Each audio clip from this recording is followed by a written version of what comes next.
toute personne qui veut sortir de son impureté et de ce qu'il y a de dégoûtant en lui, chez Zeprinat Sfirata Omer, Kedeshitaharu, de contrer le Homer, c'est pour se purifier. Tsarich lispor ayamim leatzmo daika. Il faut qu'il compte les jours pour lui personnellement. Ve'al yapil oto chavero klal. Il ne faut pas que la vision de l'autre, les fréquentations de l'autre, ça le fasse tomber du tout, chas shalom.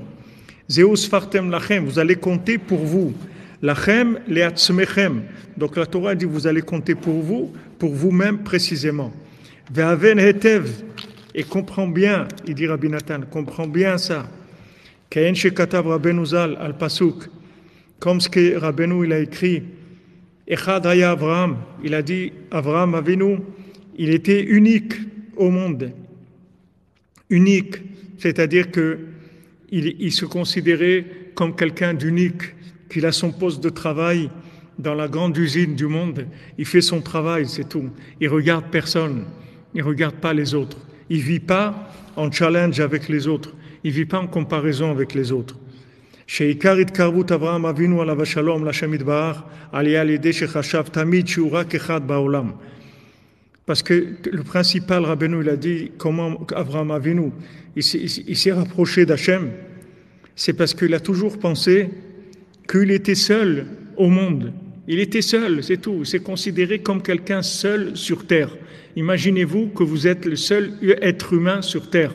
C'est tout, il n'y a personne. Il n'y a que vous et les tzadikim qui sont dans l'autre monde et Hachem, et c'est tout. Il n'y a rien, il n'y a personne.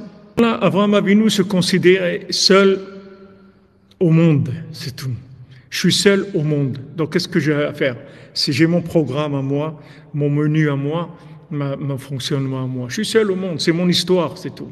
Ma vie, c'est mon histoire unique, elle est à moi, c'est tout. Je suis tout seul.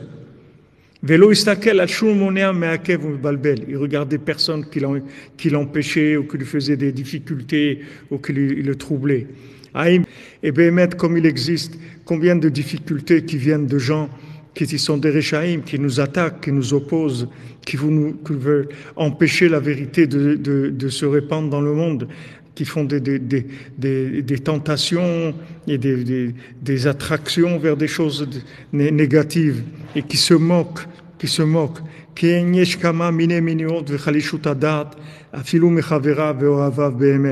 y a aussi beaucoup de difficultés et d'affaiblissement du vouloir de la personne, même de ses amis et des gens qui nous aiment. Même des amis, des gens qui nous aiment, il y a des difficultés. Et tout ça, on ne peut pas l'expliquer par écrit. On ne peut pas donner une formule générale. Mais il faut savoir que même les gens qui nous aiment, même les gens qui sont nos amis, c'est pas de leur faute. C'est pas parce qu'ils veulent nous faire du mal. Mais ils se rendent pas compte que des fois, ils disent des choses, ou ils ont des attitudes qui nous cassent. Maintenant, eux, ils n'ont pas cette intention-là. Mais il manque des fois un petit peu de finesse ou de sensibilité, d'ouverture sur l'autre, pour savoir que peut-être que si je veux dire une chose comme ça ou une autre chose, ça va blesser la personne. Mais la personne, elle est pas méchante.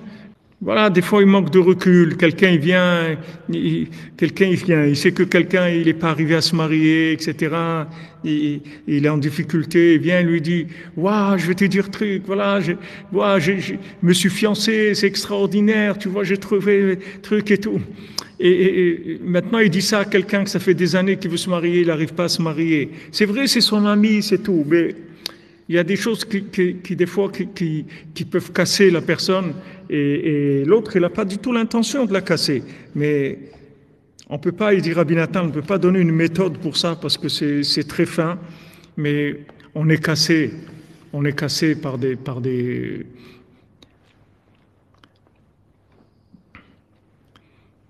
voilà, des fois des gens ils disent des choses qui nous cassent, des gens qui nous cassent.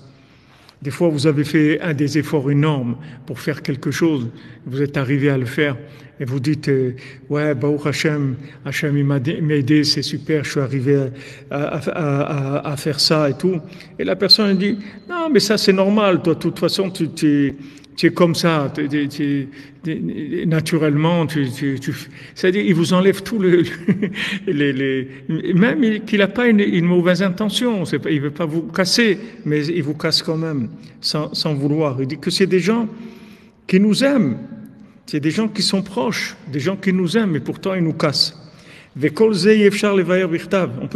peut pas expliquer par écrit. Chacun il va comprendre d'après ce qui se passe avec lui.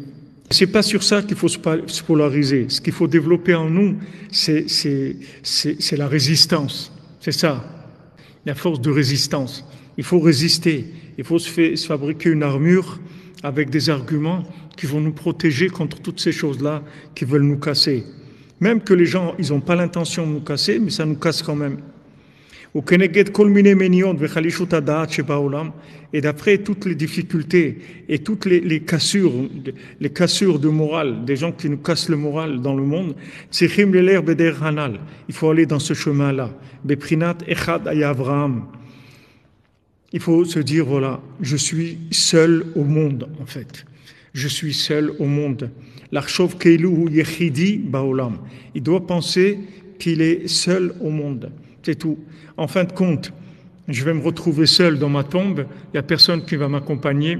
Je vais monter devant Hachem seul. Donc, je suis seul. Ma vie, il y a une mise en scène, mais je suis seul dans ce monde. C'est-à-dire que je ne commence pas à vivre en rapport avec les autres. C'est tout. Ils m'ont dit ça ou ils n'ont pas dit ça. Moi, je dois faire mon boulot. Moi, je dois faire ce que j'ai à faire. Je dois m'en sortir. Je dois avancer. Je dois réussir ma vie dans mon engagement avec Dieu et optimiser mon passage sur terre.